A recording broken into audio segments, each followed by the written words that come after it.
Right now, time to welcome in David Tereshchuk. It's time for the Media Beat. David has his own terrific website called themediabeat.us. That is its location. David also is a PBS television correspondent reporting on ethics and belief, and we're lucky enough to have him join us with his commentary on Friday mornings. Good morning, David. Well, hello. Happy September to you, Marshall. I'm glad to be reporting in again, though this week it's for the last time beaming in from Maine. I'll soon be back in my regular base of the media capital of the world, New York City. But I'm glad today, as always, to be reviewing things with that diligent searcher after truth, Marshall Wiles. Well, I was going to start off with Joe Biden today, but I can't because I was listening to the BBC and watching the BBC this morning, and just the most horrible video and thing happened. Thank God it turned out all right. Argentina's vice president avoided assassination simply by the fact that a gun jammed that was aimed at her, and BBC has a picture of this gun pointed right at her, and it jammed. And it is a frightening picture, but unfortunately in today's times, it is a sign of the times. More than its share of assassinations and assassination attempts of our top leaders.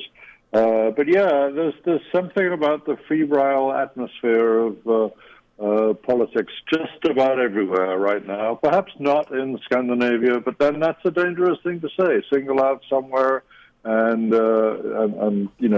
very likely we'll find very soon that such places are not immune. I mean, Olaf Palme, the Swedish prime minister, for instance, was assassinated. So no one is immune. No society, no political setup is immune to this. But yeah, it's very, very dramatically captured as a piece of on-the-spot journalism in Argentina.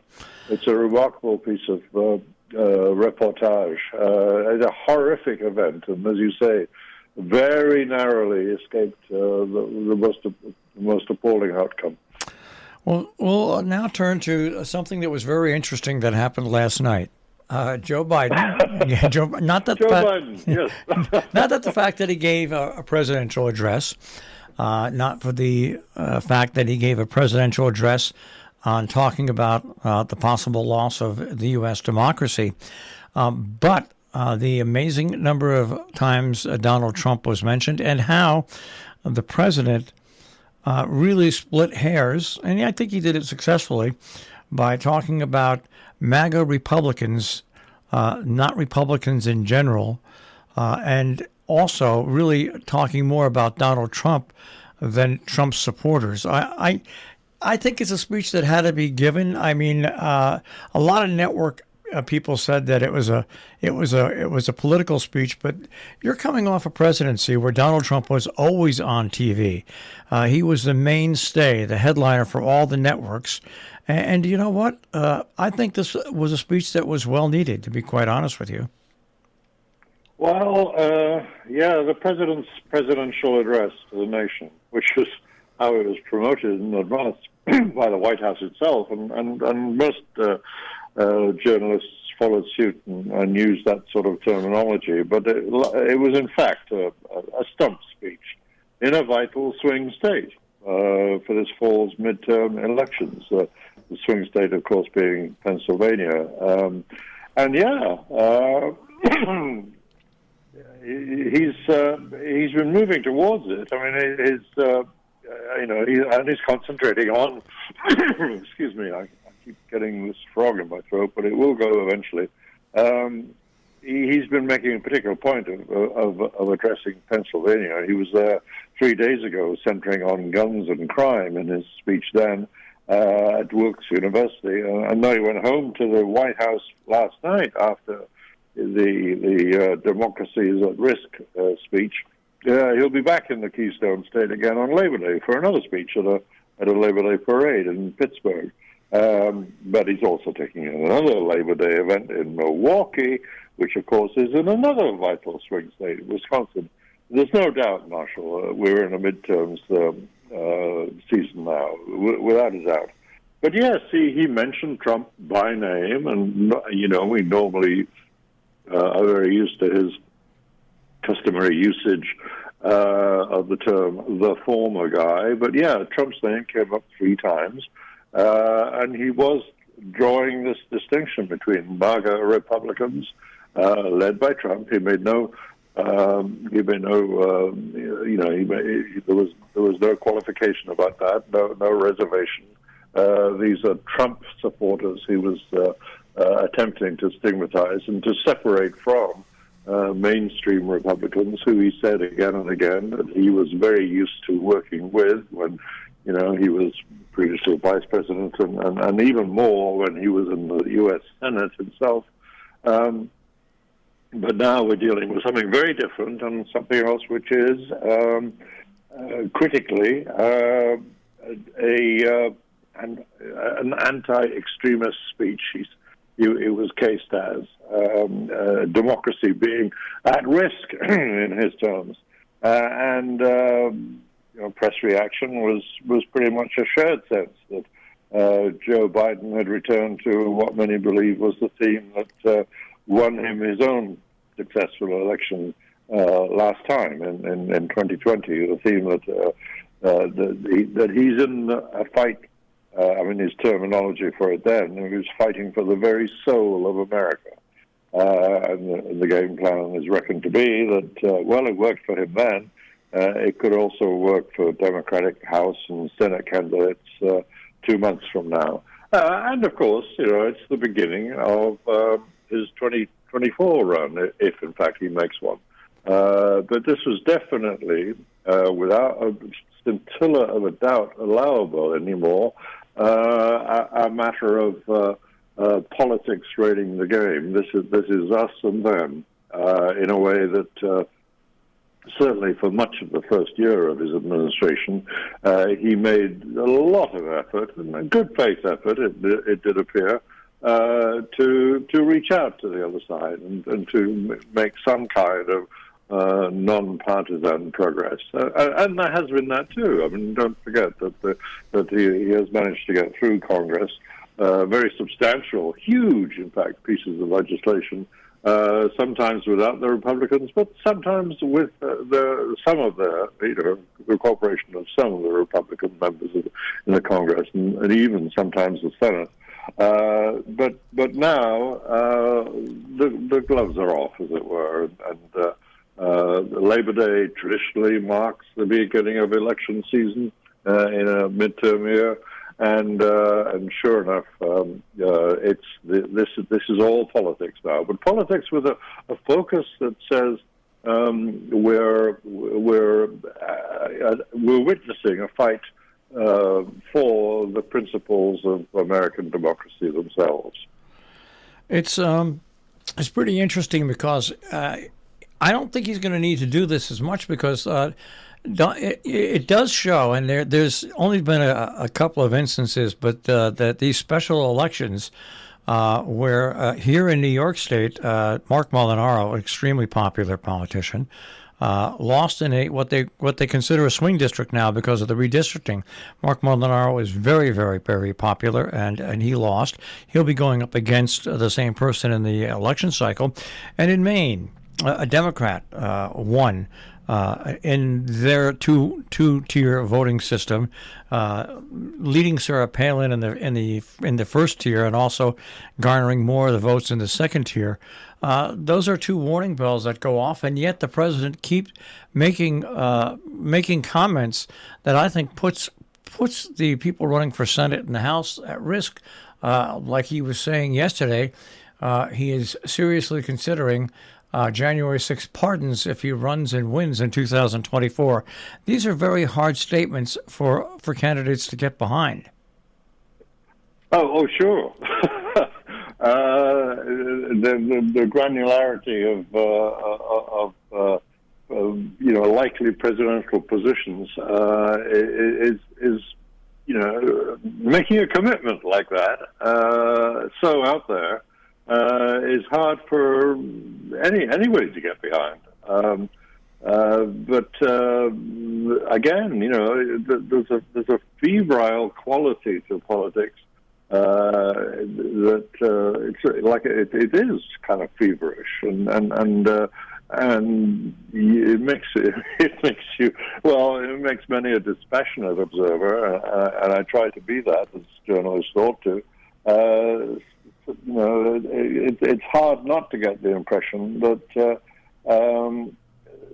the democracy itself is in question for sure.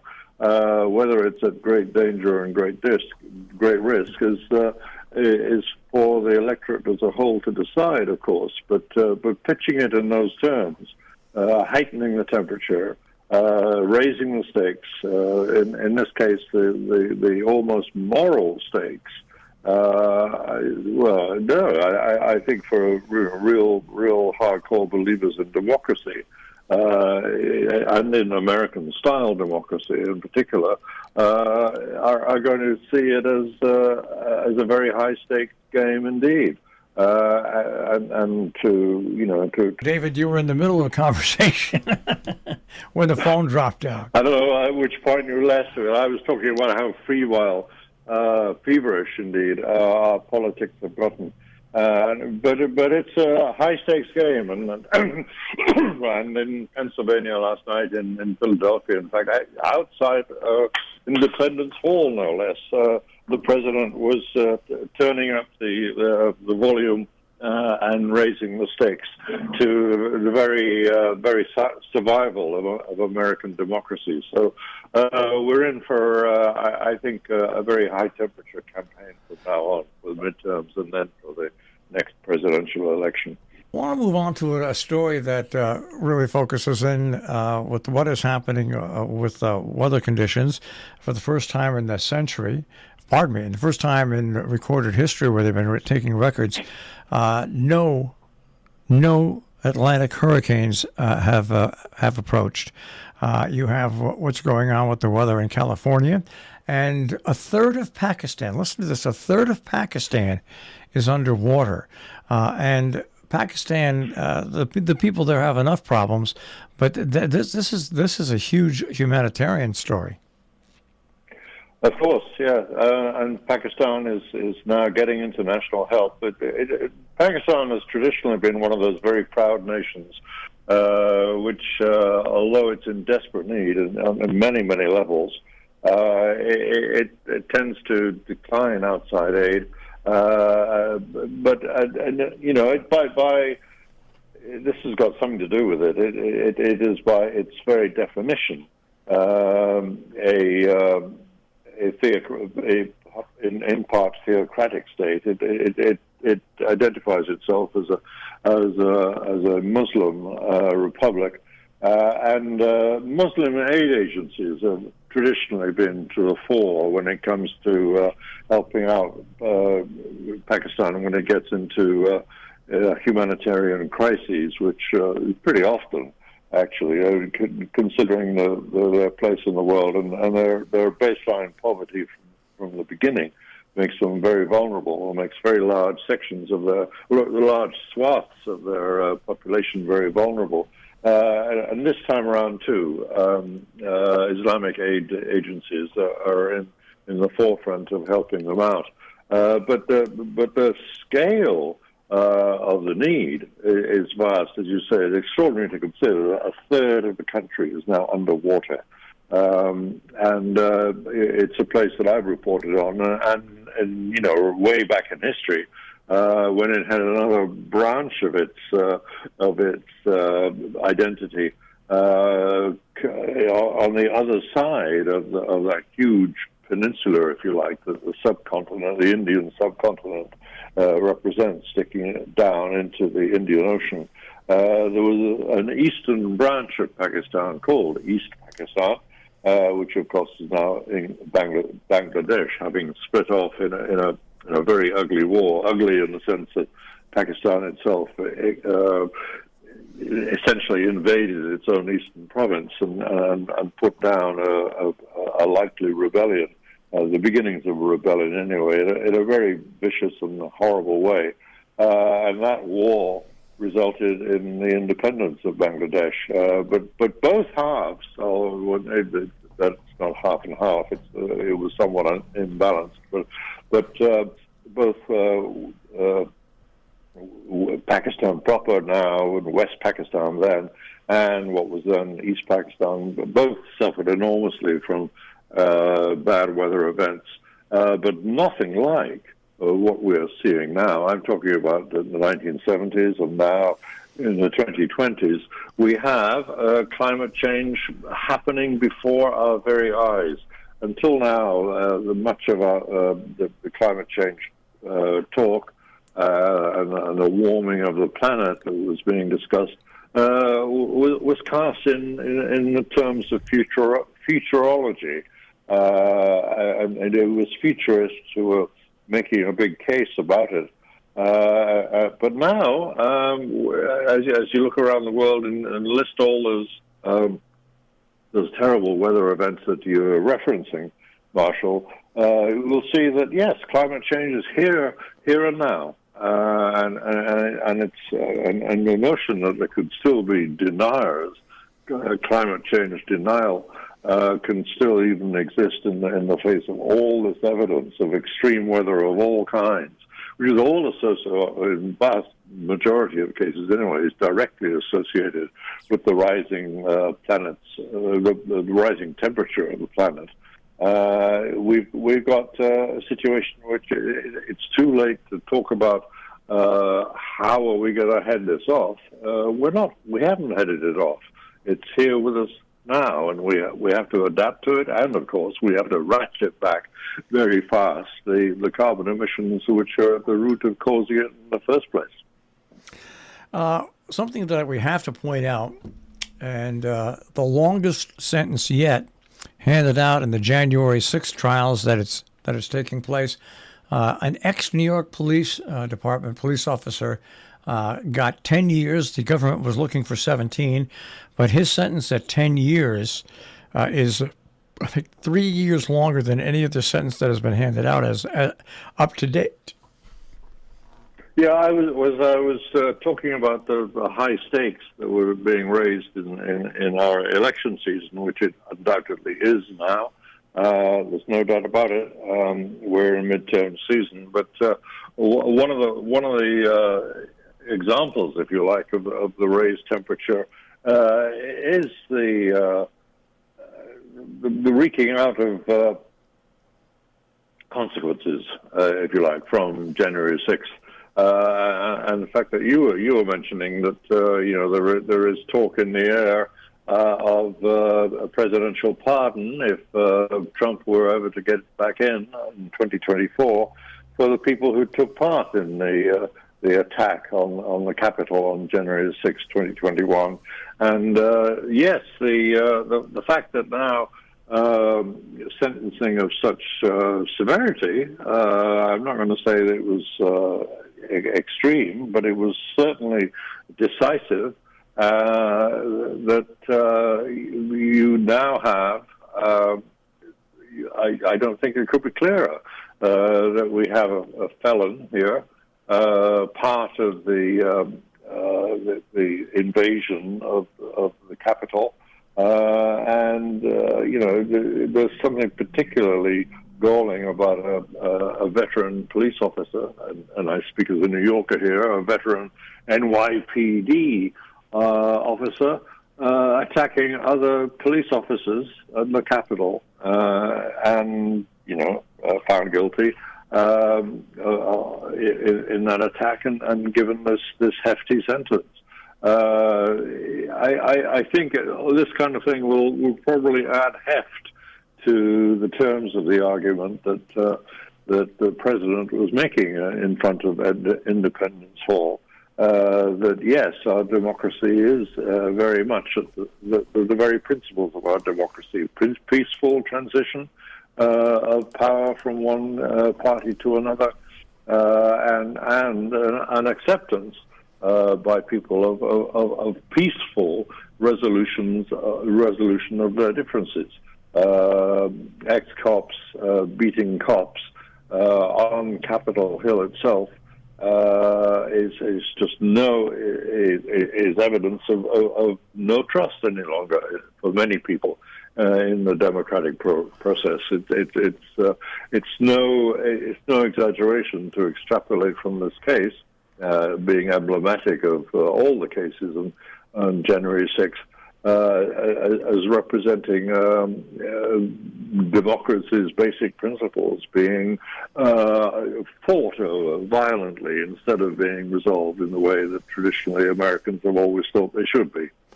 And I can't let this story go. I mentioned it on air a couple of days ago, and I'm going to bring it up with you. And the amazing story out of Russia, and it just keeps getting wilder and wilder. The Russian oil chief died after he fell from a window. Yes. Some official Russian sources, when first announcing the death, didn't mention the cause of death, saying that he'd been ill in hospital. Well, that's possibly true. But TASS, even, the long-standing Russian press agency, once upon a time the official voice of the Soviet Communist Party, did actually admit and actually made no comment on it, but said that, yeah, this hospital patient died by falling out of a window. In charge of Lukoil, the big Russian energy company, and the big Russian energy company which was at pains to oppose the Russian invasion of Ukraine. So what are we to make of this? I think you draw the obvious conclusions, I think. It's very hard. Any kind of reporting on Russia now is difficult. You remember, since February, it's been a criminal offense to even describe what Russia is doing in Ukraine as a war. It's supposed to be a limited military operation. So journalists can take their own future in their hands if they try and report fully and honestly and thoroughly on developments inside Russia now. So I suspect it's going to be some time before we discover the real truth about this story, but it certainly doesn't look good.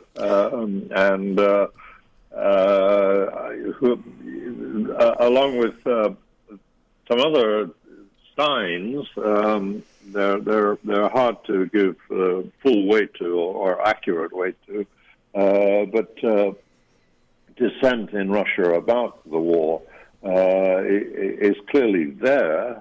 Gauging its strength is a difficult exercise, but it's definitely there. And here we may have a case of dissent bringing down upon itself the terrible wrath of Putin's autocracy. I venture that as a suggestion. Excuse me, I keep doing this, and I do apologize. The fact that a horrible death like this can punctuate what in another society would be an argument about the rights and wrongs of a